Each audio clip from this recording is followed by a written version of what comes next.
Alright, so let's finish this section with another example of 3 brine tanks. So let's have 3 tanks, one of them smaller than the other 2. The larger one have 50 gallons of liquid. The smaller one has 25 gallons of liquid. And there are 3 pipes going around.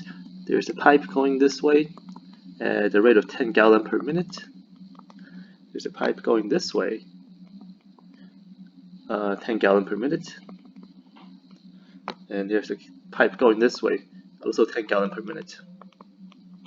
So each tank has 10 gallons per minute leaving and 10 gallons per minute coming in. So all 3 tanks remain 50, 50, 25 gallons all the time. So let's say this tank has x1 pound of salt, and this tank has x2 pound of salt, and this tank has 3 pounds of salt. Then we can find the linear system of equations. So x1 prime, x2 prime, x3 prime. x1 has 10 gallons, has 10 gallons per minute leaving, 10 gallons per minute times the concentration is x1 over 50 pound per gallon. That's the amount of salt leaving, so it's negative. And the amount of salt coming in is plus 10 gallons per minute plus 10 gallons per minute times x3 over 50 pound per gallon. And similar for the other 2. So for x2 is negative 10. I'm not going to write the units anymore. Times x2 over 25 and plus 10 times x1 over 50, and x3 is negative 10 times x3 over 50 plus 10 times x2 over 25.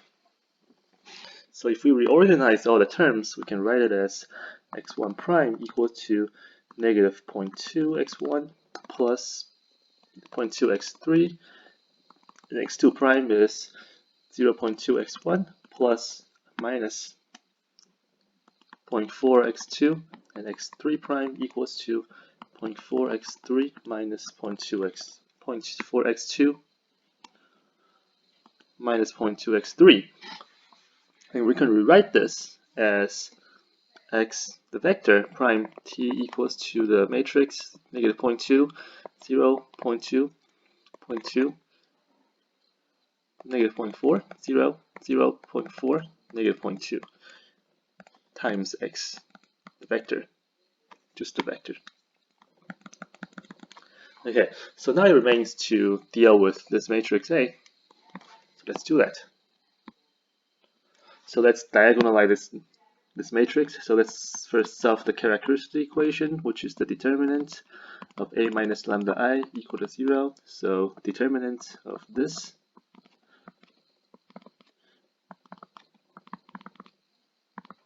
equal to 0. It's a 3 by 3 matrix, so the determinant has 6 terms, but 4 of them are 0. So there are only 2 non-zero terms. This is one of them.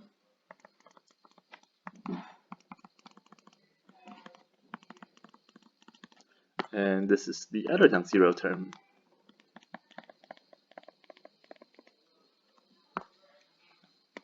Okay, so if you simplify all these, this gets you negative 0.016 minus 0.8 lambda squared minus 0.2 lambda minus lambda cube plus 0.016 equal to 0.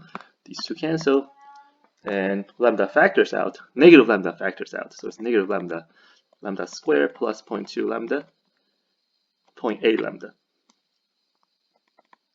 plus 0.2. And you can complete the square here. So this is negative lambda times lambda squared plus 0.8 lambda. To complete a square, we need to add 0.4 squared, so that's 0.16, and then 0.2 minus 0.16 is 0.04. So this is equal to negative lambda plus 0.4 squared plus 0.2 squared equal to 0. So This gives you eigenvalue lambda equal to 0. This gives you lambda plus 0.4 squared equal to negative 0.2 squared. So lambda plus 0.4 is 0.2i plus minus 0.2i. So lambda is plus negative 0.4 plus minus 0.2i. So there are three eigenvalues, 0 and negative 0.4 plus minus 0.2i. Okay, so now we need to solve for eigenvectors. So for lambda equal to 0, let's call it lambda 1 equal to 0. We need to solve a times v equal to 0. So it's this negative 0.2, 0.2, 0.2, negative 0.4, 0, 0.4, negative 0.2, 0.2 times v equal to 0. To avoid all the decimals, let's multiply everything by 5. So minus 1, 0, 1, 1, 0, minus 2, 0, 0, 2, minus 1 times v equal to 0. This is not hard to solve. The first line tells you that v1 equal to v3. The second or the third line tells you that v3 is 2v2. So v equals to 2, 1, 2 is an eigenvector. Let's call this v1. So this is our lambda 1, this is our v1, so our x1, the solution is equal to e to the lambda 1t times v1, which equals to lambda 1 0, so e to the 0 is 0, so x1 is constant 2, 1, 2. Alright, so that's the first eigenvalue. Now, for the eigenvalues, lambda equals to negative 0.4 plus minus 0.2i. Because this is a conjugate pair, so all we need to solve is one of them. So let's solve a minus negative 0.4 plus 0.2i lambda I times v equal to 0. So this gives you,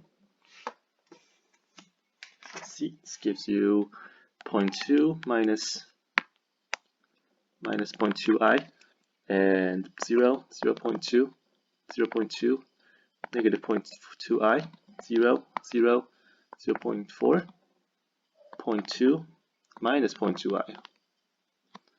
This thing times v equal to 0. Again, to avoid all the decimals, let's multiply everything by 5. So 1 minus I, 0, 1, 1, minus I, 0, 0, 2, 1 minus I, times v equal to 0. Okay, so let's use the second and the first row. The second row tells you that v1 equal to I times v2. So if you let v2 equal to 1, then v1 equal to I. Then the first row tells you that v3 equals to negative 1 minus I times v1, which is negative 1 minus I times I, which is minus I plus I squared. So it's negative I minus 1. So the eigenvector is I, 1, and negative I minus 1. So the vector, the solution corresponding to this pair of eigenvalue and eigenvector is e to the lambda I. So e to the negative 0.4 plus 0.2i t times v I 1 and negative I minus 1. Okay, so this is a little complicated, so let's move down. So this is equal to e to the negative 0.4t times e to the 0.2it times I 1 negative I minus 1 and e to the negative 0.4t stay there.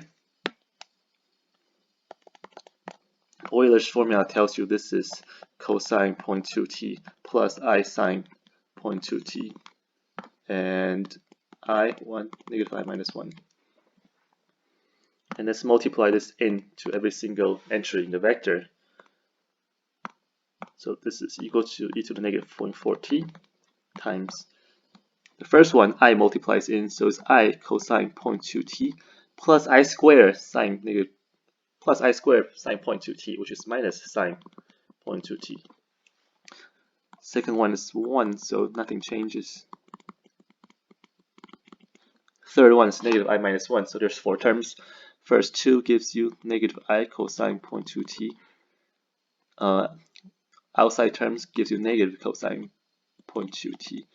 Inside terms give you plus I squared, so that's minus I squared, so that's plus sine 0.2t. And the last 2 terms is minus I sine 0.2t.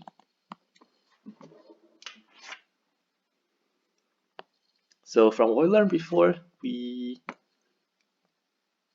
x2 is the real part, and x3, let's use different color, x3 is the imaginary part. Let's use yellow.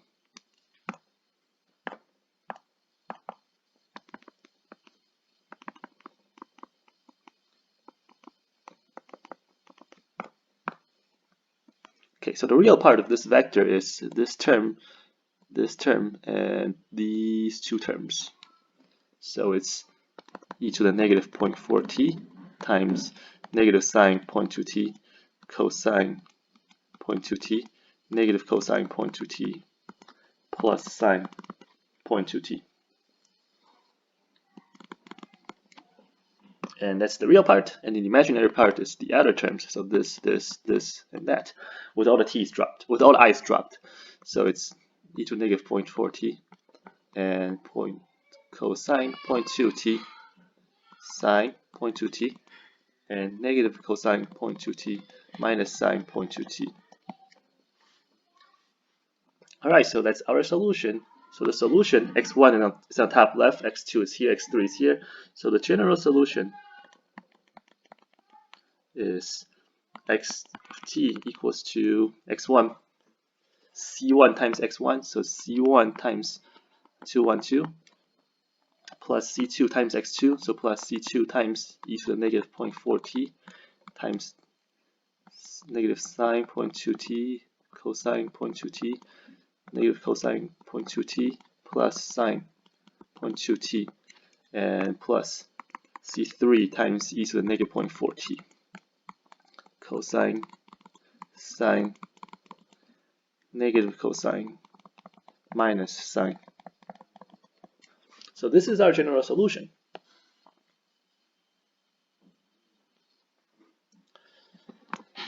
And look at the observation is that let's use screen as t goes to infinity. If t goes to infinity, notice that e to the negative 0.4t goes to 0. So these 2 terms both go to 0. So x of t approaches c1 times 212, which is 2c1, c1, 2c1. So this means eventually the distribution of salt stabilizes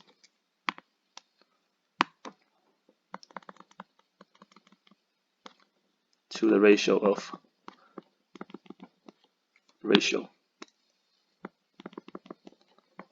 2, 1, 2, which this makes sense because remember the 3 tanks